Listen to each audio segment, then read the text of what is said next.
Welcome back to Movie Recaps. Today I will show you an action, thriller film from 2008, titled Terra Nova. Spoilers ahead. Watch out and take care. On the cold hills of a deserted island, Dylan is trying to find a safe spot to camp. He walks for miles until he slips and falls into a freezing river, but after floating away for a while, he manages to climb out and continue his journey. When he gets too tired to keep going, he stops to rest against a big rock, grabs a flower to eat, and begins thinking back to how all this started.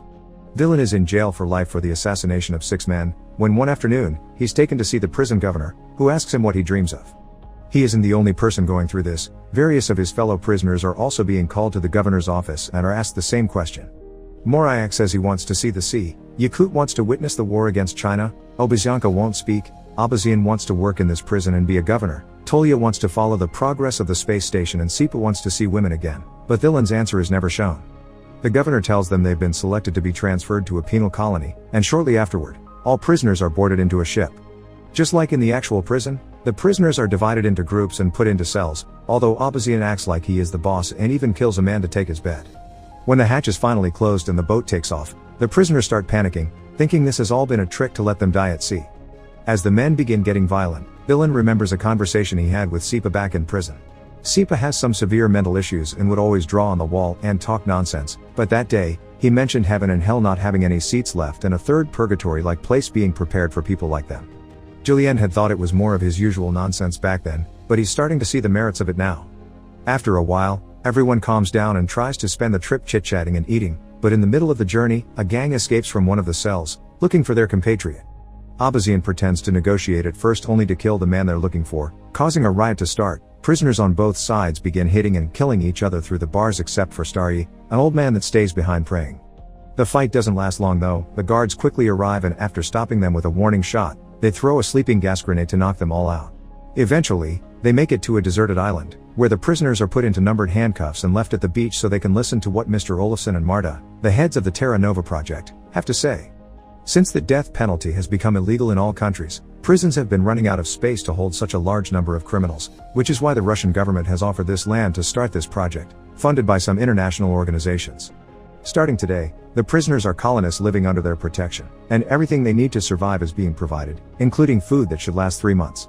A satellite will be watching them all the time, and there also are some communication buoys around. They have the possibility to take a boat to one of them to press the red button and say what they need. If a green light appears, that means the request has been accepted. Abazian isn't happy about the idea of being recorded 24/7, so he throws a big rock in protest, but the guards quickly make him stand back with some warning shots. Marta clarifies that the buoys can also be used to ask to leave the project by saying their name and the reason why they want to leave. If they do, they'll be returned to prison. By putting the buoys on the sea instead of on the beach, they make sure that the decision is thought twice before risking getting on a boat. Before leaving, the guards drop a bunch of keys on the sand, explaining they are numbered to match their handcuffs. The prisoners rush towards them and start fighting over them while Dylan and Sipa stay safely behind, only grabbing the keys that the others drop. Starry also decides to stay behind and watch how a gang forms a line around the keys to keep their rivals out, and a group goes to the crates the guards left to pick up some weapons and attack the crowd with them. Eventually, Ali's gang takes control of the situation. Ali gets a jacket and good shoes for himself and Starry before choosing a man to send out on the boat, but as soon as he grabs someone, the group takes the chance to attack and the fight starts again. Dozens of men die in the fight. Moriak kills Ali with a rock, Abazian kills Starry also with a rock, and the 3 men that get on a boat to reach the buoy fall to the sea and die drowning. All the remaining prisoners go to the warehouse and begin distributing the supplies, and Abazian takes advantage of the tools found to get his cuffs open by force. Dylan packs a bunch of supplies in a bag and grabs himself a jacket while listening to Sipa say there is no way the food will last 3 months. Then he leaves the area to survive on his own and hopefully find a way out of the island, taking us back to the beginning of the story. Dylan explores the island until he finds an area with no snow and a rocky formation that will provide some shelter, so he decides to sit there while looking at a picture of his family that he's kept hidden in his prison uniform. He misses them terribly, and falls asleep with tears in his eyes. Sometime later, he wakes up when he hears some squealing. Turns out the supplies were filled with rodents, and they are now eating through his food and bag.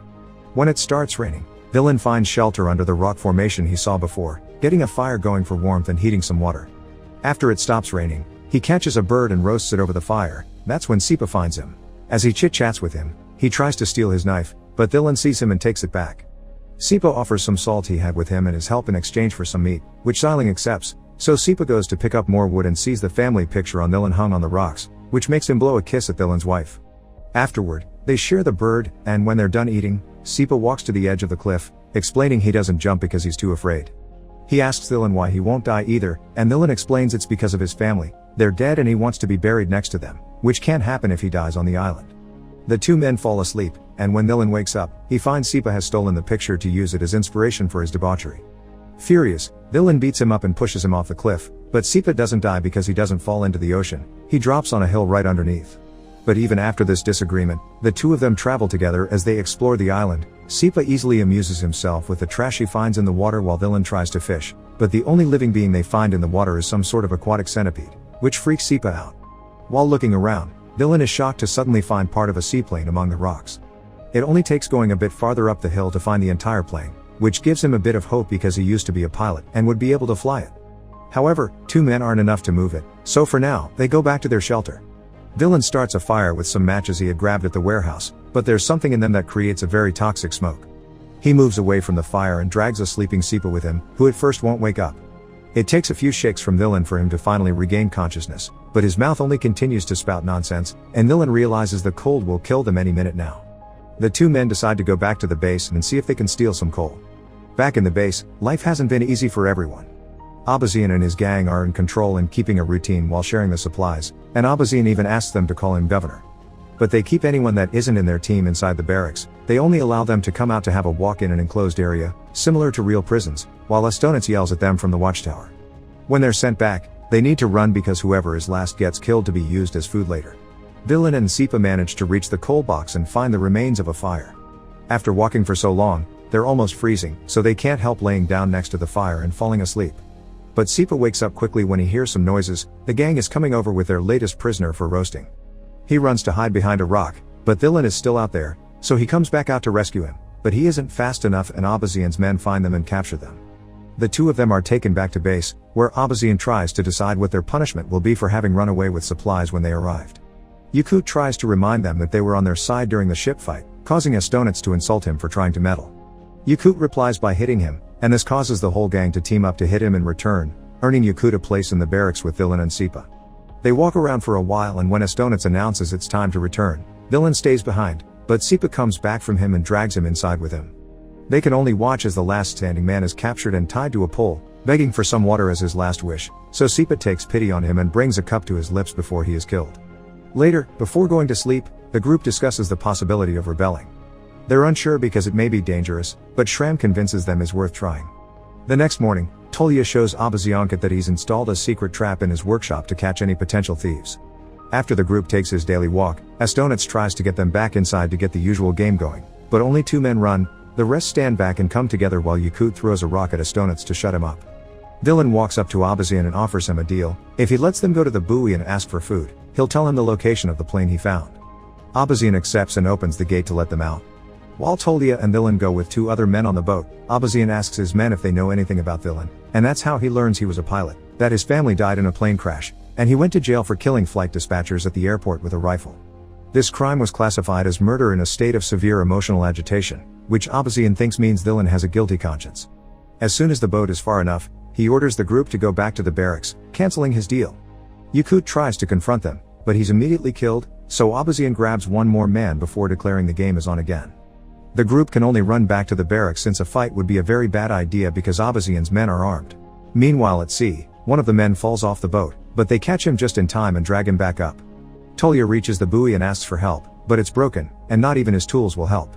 They go back to the shore and Dylan tells Abazian that food is on its way, but Abazian doesn't believe him because there wasn't a green light of confirmation. Tolya reminds him of the existence of the plane, but Abazian doesn't believe that's true either, but it inspires Obazianka to move around with his arms open like one. Abazian finds this distracting and grabs him by the neck, so Tolya uses the chance to come at him from behind and kill him.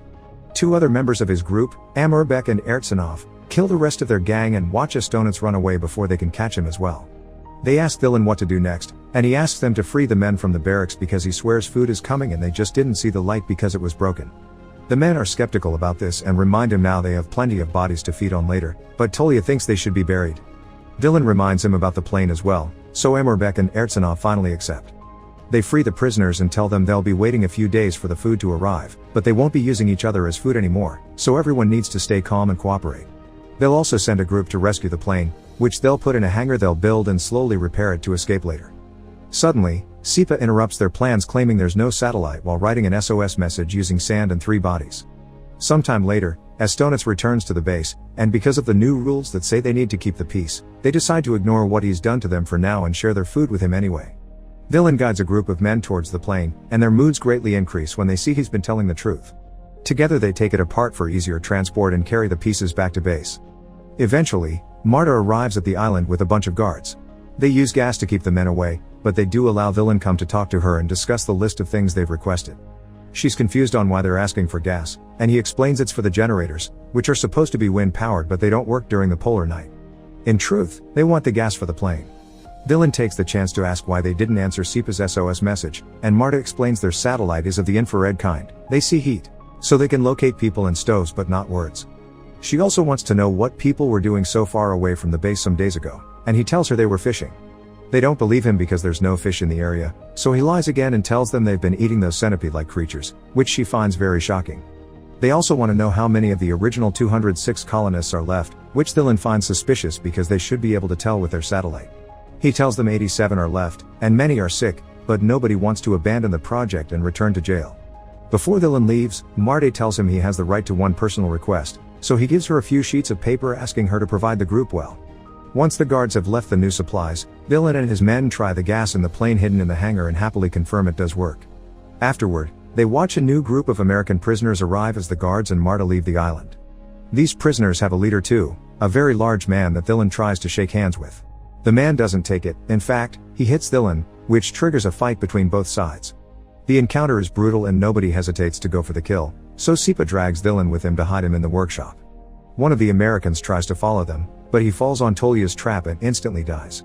Ertsanov goes up against the American leader and gets overpowered, but before he can get killed, Amarbek cuts in and kills the big man instead as the buildings around them catch on fire. All this is being watched by the heads of the project.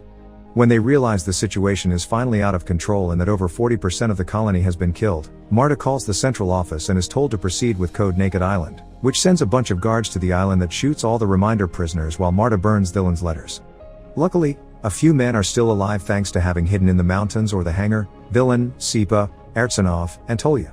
Together they push the plane out, but when they're about to board it, Sipa tells them goodbye and runs to the hill so he can jump into the ocean, not afraid anymore. The remaining trio gets in the plane and Villain manages to make it take off safely, although the guards shoot at them on the way. His 2 companions die, but Villain isn't hit by the bullets, so he flies away into his freedom. Make sure to subscribe and turn on notifications so you can watch more videos like this. Thanks for watching.